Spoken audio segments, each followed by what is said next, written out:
मायानगरी मुंबई में बारिश का साइड इफेक्ट दिखने लगा है। पिछले कई घंटों से हो रही बारिश के बाद जगह जगह पानी भरने लगा है। गली सड़कें सब जलमग्न हो गई हैं। तस्वीरें अपने आप में हालात की गवाही दे रही हैं। दहीसर हो या फिर आनंद नगर, चैम्बूर, कांदेबली में भी लोगों को जल भराव से दो चार होना पड़ रहा है। गाड़ियों के पहिए पानी में डूब गए हैं। अगर इसी रफ्तार में मूसलाधार बारिश होती रही तो कई और इलाकों में पानी भर सकता है।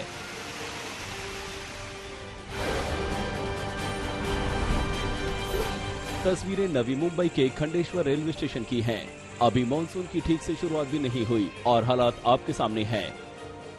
रेलवे स्टेशन पर यात्रियों को तालाब का अनुभव हो रहा है। देखिए, एक तरफ टिकट घर है और दूसरी तरफ प्लेटफॉर्म पर जाने का रास्ता दिख रहा है, लेकिन यात्रियों को अगर जाना है तो पानी से होकर ही जाना पड़ रहा है।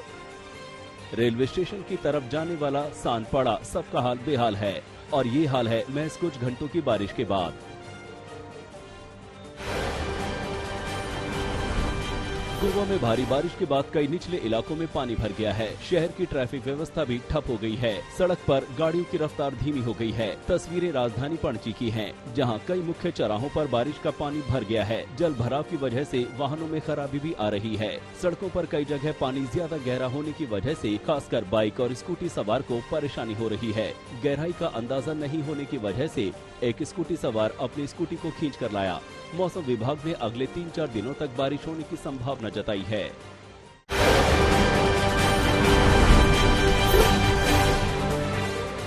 असम में सैलाब का संकट जारी है।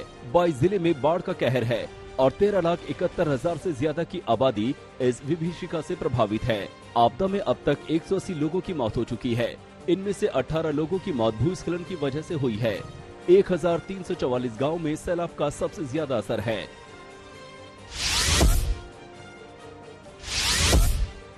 सैलाब से असर का कछार इलाका सबसे ज्यादा प्रभावित है। यहाँ लोग पलायन को मजबूर हैं। प्रशासन को लोगों तक मदद पहुँचाने में संकट का सामना करना पड़ रहा है। पीड़ित जैसे तैसे बंदोबस्त करके बाढ़ प्रभावित इलाके से बाहर निकलने की कोशिशों में जुटे हैं। नदी की कटान की वजह से पीड़ितों को भारी नुकसान का सामना करना पड़ रहा है। तमाम आशियाना जलमग्न हो चुके हैं, जबकि तमाम कटान की कगार पर खड़े हैं। असम के नौगांव, मोरीगांव, बारपेटा में भी लोग सैलाब से बेहाल हैं। रोजमर्रा की जिंदगी बुरी तरह चरमरा गई है। 18 जिले में कुल 325 राहत शिविर चलाए जा रहे हैं, जबकि 51 केंद्रों पर राहत सामग्री का वितरण किया जा रहा है।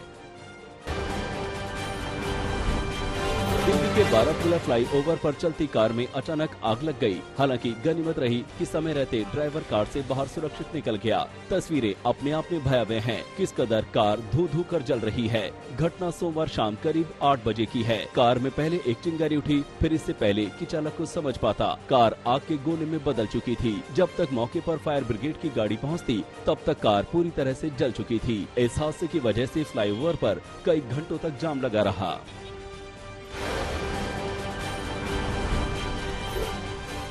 हौसलों के सामने हर रुकावटें हार जाती हैं। इसको सच साबित करती ये तस्वीरें आई हैं उत्तरकाशी से। यहाँ 12 महिलाओं की टीम ने हिमालय को फतेह करने की ठान ली है। हैरानी की बात यह है कि सभी महिलाएं 50 साल से ज्यादा उम्र की हैं। 5 महीने के लंबे इस मिशन में पद्म भूषण बछेंद्री पाल के नेतृत्व में ये टीम करीब 5000 किलोमीटर की दूरी तय करेगी और 37 पहाड़ी दर्रों को पार करेगी। अंतर्राष्ट्रीय महिला दिवस के मौके पर 12 पर्वतारोही महिलाओं का दल दिल्ली से रवाना हुआ था।